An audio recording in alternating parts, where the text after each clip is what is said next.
Story recapped here. Today, I'm going to explain a crime, drama, and mystery film called The Clove Hitch Killer. Spoilers ahead. Watch out and take care. In a small remote town in Clarksville, Kentucky, a neighborhood is haunted by a string of murders that happened years ago. The killer called himself the Clove Hitch Killer, after his favorite type of knot. Even though he stopped killing over 10 years ago, the town still lives in fear and holds an annual memorial, headed by their community pastor, Pastor Randy, for the victims' families and friends. In this town lives 16-year-old Tyler Burnside with his devoutly Christian family. His dad, Don, a handyman and troop leader of the Clarksville Rangers, which Tyler is also a member of. His mother, Cindy, and his little sister, Susie. He also has Uncle Rudy, his father's brother, who lives in an elderly care facility and whom the family is caring for. They are loved and known by everyone in town and are considered to be much loved members of the community. After a morning meeting with the scouts, Don tells Tyler that work has been slow and Uncle Rudy's insurance increased, so Tyler won't be able to join the leadership camp as planned to help with his college applications. Despite feeling disappointed, Tyler knows they have to put family first. Later that night, Tyler sneaks into his parents' bedroom and steals the keys to his dad's truck. He meets up with Amy, a girl he goes to church with that he likes, and they start making out in an empty parking lot. As they make out, Amy finds a picture of a naked woman in bondage near the passenger seat. Tyler denies that the picture is his, but Amy is quickly weirded out by the situation and tells him to take her home. The next morning, the family picks up Uncle Rudy and they attend church together. During the praise and worship, Tyler can't help but feel like he's getting weird looks, especially from Amy. After the service, Billy, one of his churchmates and also a scout member, approaches him and talks about the girl lurking in the parking lot. He feels creeped out by her and tells him that she does the same report on the Clove Hitch killings every year.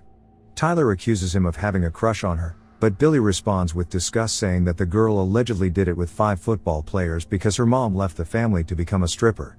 Their conversation is cut short by Tyler's mom, who tells him that they have to go. As they leave, he gets the same weird look from the girls again. At home, Tyler receives a text from Billy and learns that Amy has told the whole school about the photo. Later that day, the family attends the annual memorial for the Clove Hitch victims headed by Pastor Randy. After the service, Tyler confronts Amy about the photo and tells her that it isn't his. Amy tells him that she only told one person and didn't intend for the whole school to know. As Amy leaves, the girl from the church named Cassie approaches him. Tyler confronts her for being a weirdo, but she retorts back about the photo, prompting him to leave.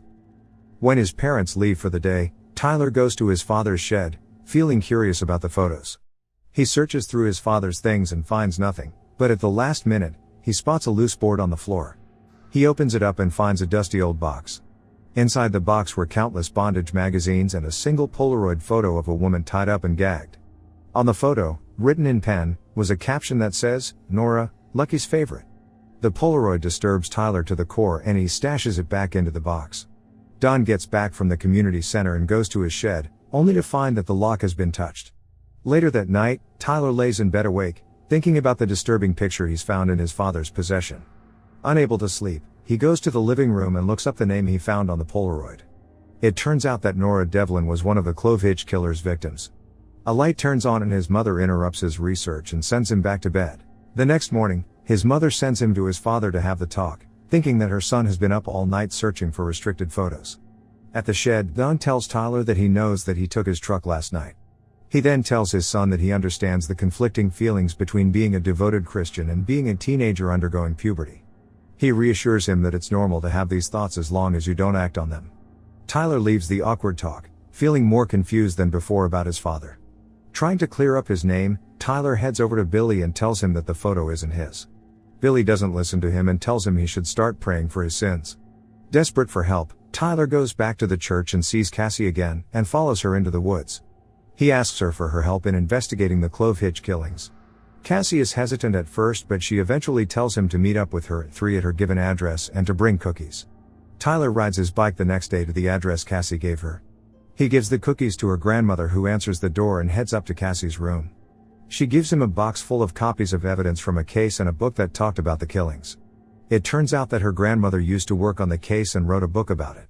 She tells him that every serial killer has a signature style like a fingerprint, including the Clove Hitch killer. The killer had the same entry points, the same elaborate ropes on the bodies, and a clove hitch knot tied to every victim's house. Cassie doesn't believe that the killer has stopped and she's working to catch him on his weakness.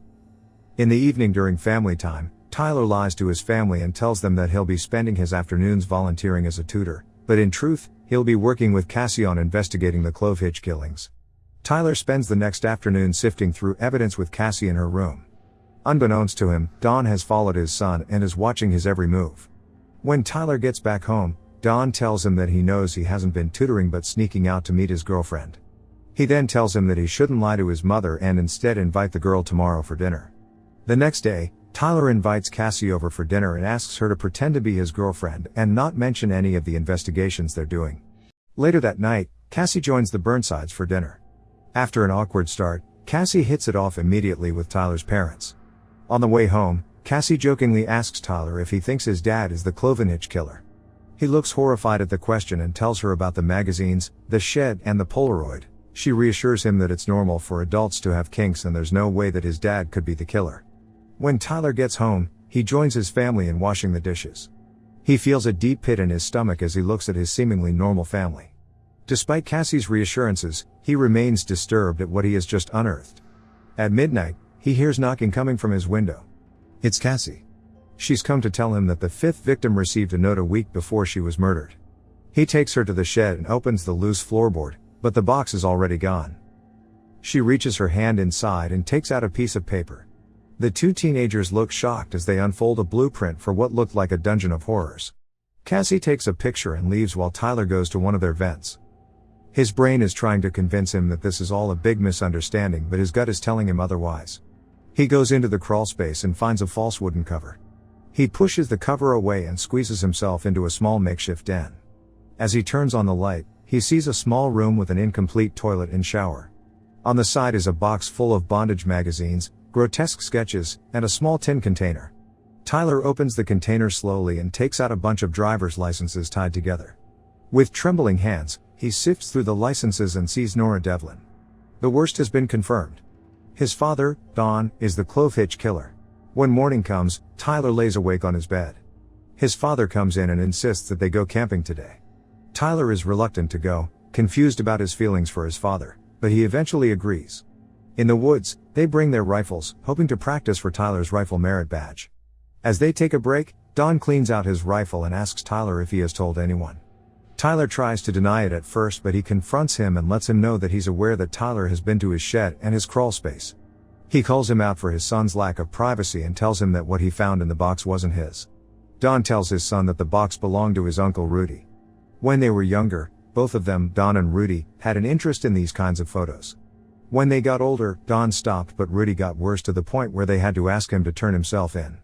That's when his uncle Rudy tried to kill himself by crashing his car. Tyler is shocked to learn this, as he was initially told that his uncle got into a car crash resulting in his condition. He asks his father why he has kept the photos all this time. Don defends himself and tells him that he had intended to burn it or turn it into the police, but there was never a right time. Eventually, he just stopped trying in order to save his family from hurt and scandal. Don then apologizes to his son. Tyler tells his father that he either has to turn in the evidence or destroy it once and for all. When they get home, Don brings out all the magazines, photos, and even the licenses, and burns them all. Tyler watches, thinking to himself if this is really the right thing to do. The next day, Tyler attends a class tying knots with his father, who continues to pretend as if nothing has happened. Tyler goes out of class to talk to Cassie, who's angry at him for ditching him. She's finally figured out that the blueprint was for the Burnsides' house and she's actually gone into their crawl space. He insists that it's not him and that his father has explained everything. Cassie doesn't believe him and takes out the files from the case. Tyler makes her drop the files and then helps her pick up the papers. Billy goes out into the hallway and calls out Cassie for being deranged. Billy curses him and Tyler immediately lunges at him on her defense. A fight erupts and Tyler is sent to Pastor Randy, who reprimands him for his behavior. When Tyler gets home, he receives an apology note from Cassie on his window. The next day, Tyler boards the bus for his leadership program. His father managed to find a way to fund his retreat. Tyler bids his family goodbye and climbs up the bus with an uneasy heart. Meanwhile, with his son away, Don suggests to his wife that she and Susie should go visit her grandmother. Cindy agrees to take a week or two off and sets up the plan with her husband. Later that night, the couple makes love, but their moment is cut short when Don starts feeling unwell. He reassures his wife that it's nothing serious and he's just getting old, and they share an intimate embrace. When morning comes, Don bids Cindy and Susie goodbye. He is finally alone. Now, he can go and set out what he really intended to do. He goes about his work, hangs out with the locals, and goes shopping. At the grocery, he meets a nice woman at the frozen section. He keeps an eye on her at the counter and stalks her all the way to her home. When he gets home, he goes up to the attic to take out his old equipment, even his old Polaroid camera. He sets up the camera in the living room and dresses as a woman in bondage with a mask and wig on his head. He listens to music as he takes several pictures of himself. He goes back into the bedroom and looks at the dresses laid on the bed. Suddenly, the doorbell rings. Don changes his clothes and meets Cassie in the hallway. She's looking for Tyler and he tells her that he's away on his leadership retreat. He then takes the camera and asks her if she wants a picture. After he takes her picture, Cassie's phone rings. It's her father. She excuses herself and bids him goodbye.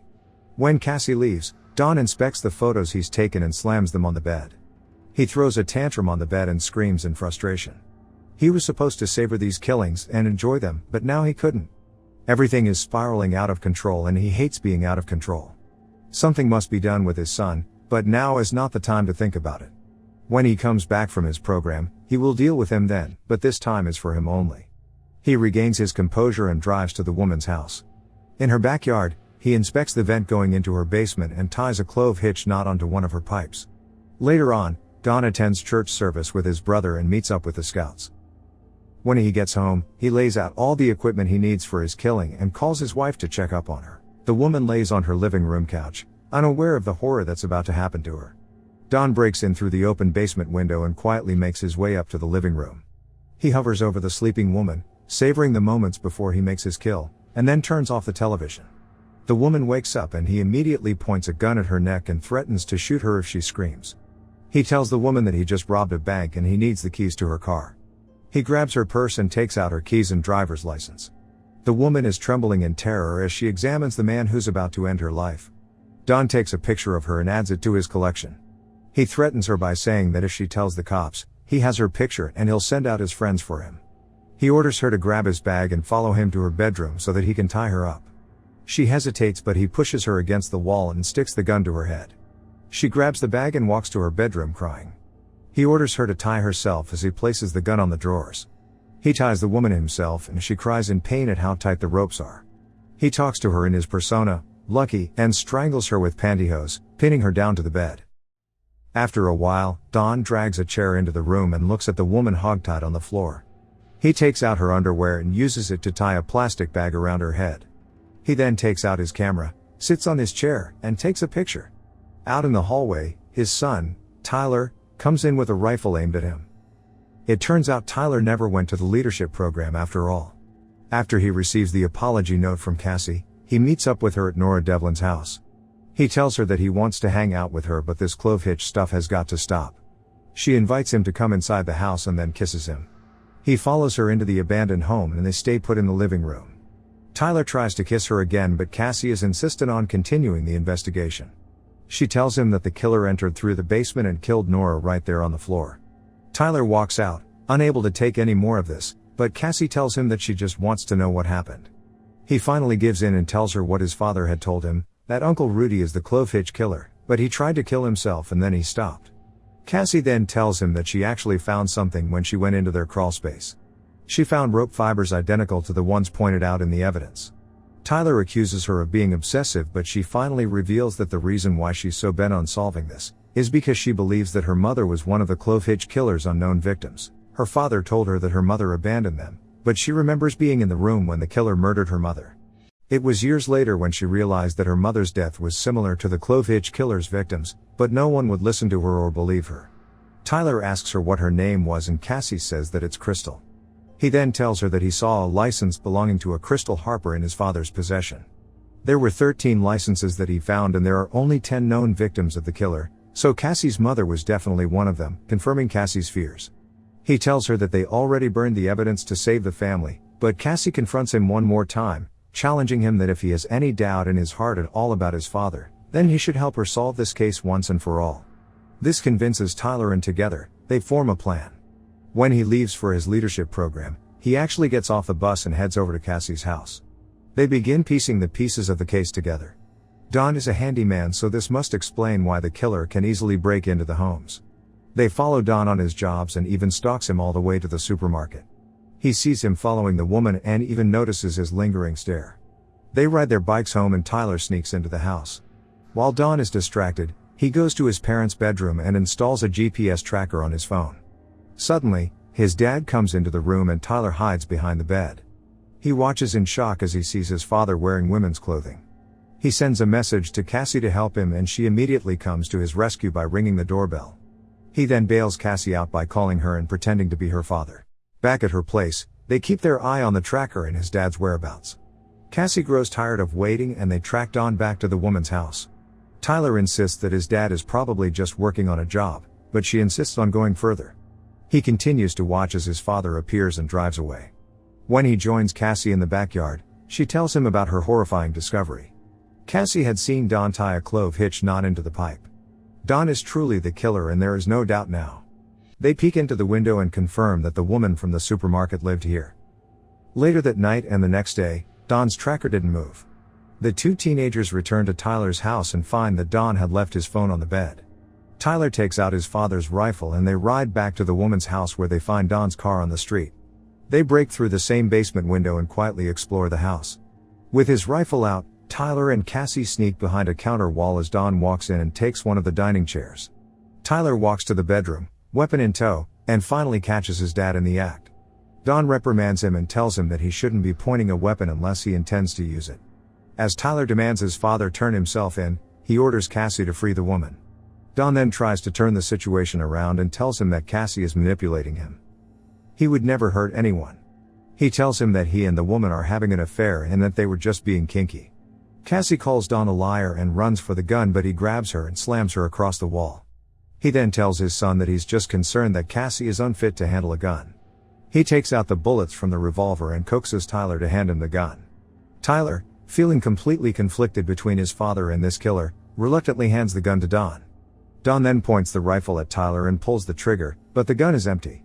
Tyler is horrified at the realization that his own father had just tried to shoot him without second thoughts. He lunges at him, trying to pin him on the bed, but Don soon gains the upper hand. He pins his son on the floor and strangles him with one hand. Tyler struggles as he kicks and scratches at his shoulders. Suddenly, Cassie comes from behind and hits Don's head with a lamp. Don collapses on the floor and she gives him another hit to the head. As she tries to call the police, Tyler stops her and shakes his head. Weeks later, Don Burnside is still missing. Cindy, Tyler's mother, is on the verge of a mental breakdown but has managed to keep it together for her children, unaware of what her husband was doing and what her eldest had done. When they go to the community center, Pastor Randy is waiting for them and tells Cindy the grave news. They have found Don's body. Later that day, Tyler meets up with Cassie again. They agree to do nothing for they know the police will never be able to connect it with the clove hitch killer because the woman never saw his face. She reminds him that this is what he wanted to happen. When Tyler gets home, his mother slips into his bedroom and talks to him. She tells him that the police had found Don's body and wanted to talk to him, but she told them no. She then tells Tyler that the police didn't think it was an accident, but rather a suicide attempt. His mother breaks down and he comforts her. After his father's funeral, Tyler is awarded as a troop leader and reads a speech in honor of his father. He looks out to the crowd, spouting lies, for only he and Cassie truly knew what a horrible person Don was and what truly happened to him that night. He knows how he and Cassie dragged Don into the woods, set up the place as if he was camping, and laid out his gun as if he was cleaning it.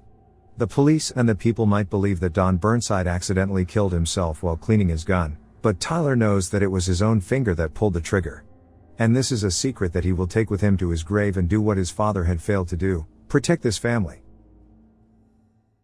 Subscribe to watch more videos like this. Turn on notifications. And leave a like, it really helps the channel out. Thank you for watching.